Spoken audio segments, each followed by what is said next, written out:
Elizabeth Tilley, thank you for the update. We'll speak to you again shortly. Joining me now is the Infrastructure Minister, Darren Chester, here in the studios. Now, the bells might ring, so we might need to let you get to the House. The Prime Minister essentially confirming July 2 election. This is going to be a long campaign. It's 74 days from now. Are you worried? Well, I'm a marathon runner myself, so it's a marathon campaign. The Prime Minister hasn't actually announced it. No one's fired the starting gun, but it's fair to say there's a few MPs and senators who are warming up.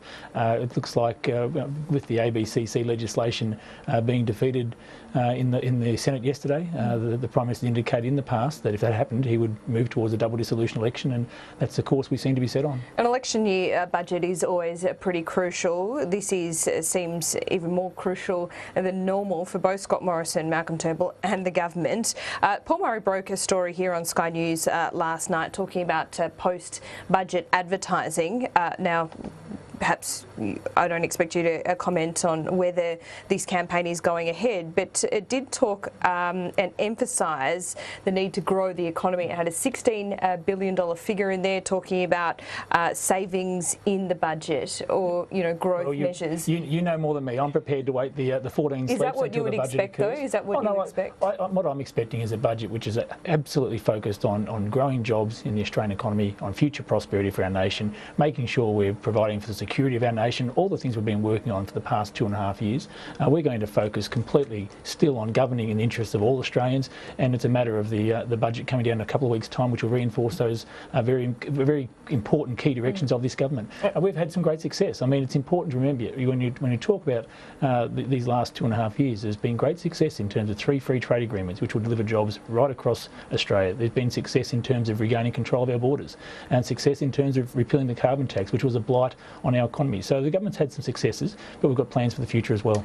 The 3 measures that look almost certain to be included in the budget is a clampdown on superannuation tax concessions. We've seen move to also tighten multinational tax evasion via thin capitalisation, and also a cigarette tax. Are they all things you think you can sell to your electorate? Well, they're all things I'll find about on budget night. I mean, I know it will be a fair budget. It'll be directed at making sure we are preparing for the future, the challenges of the future.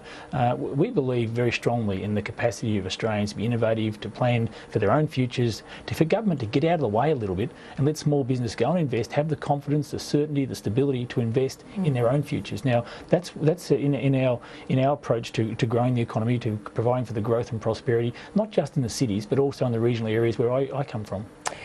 There is also some concern in regional areas. We've seen via your colleague, Wacker Williams, about banks and some of the scandals we've seen over the last couple of years. We know what Labor's plan is here. My understanding is that the government is soon to announce a new plan for ASIC where it will be given more powers. It will look specifically at financial advice, life insurance and responsible lending.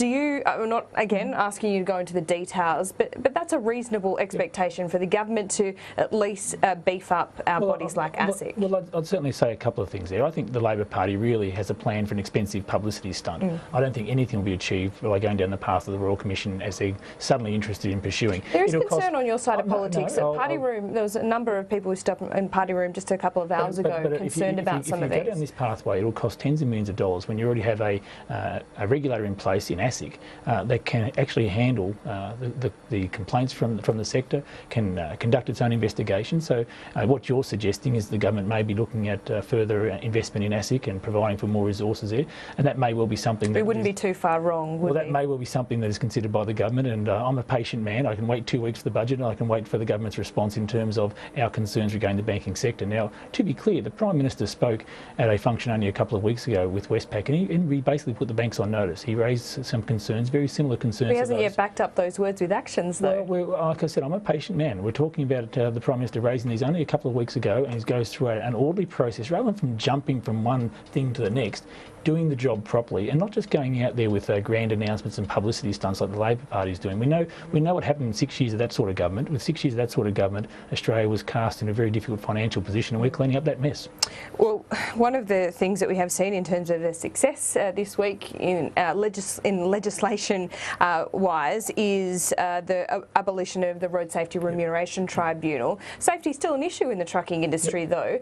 Does the government have any plans to relook at safety there has been a suggestion from both the trucking industry and Macaulay Cash that GPS tracking should be explored.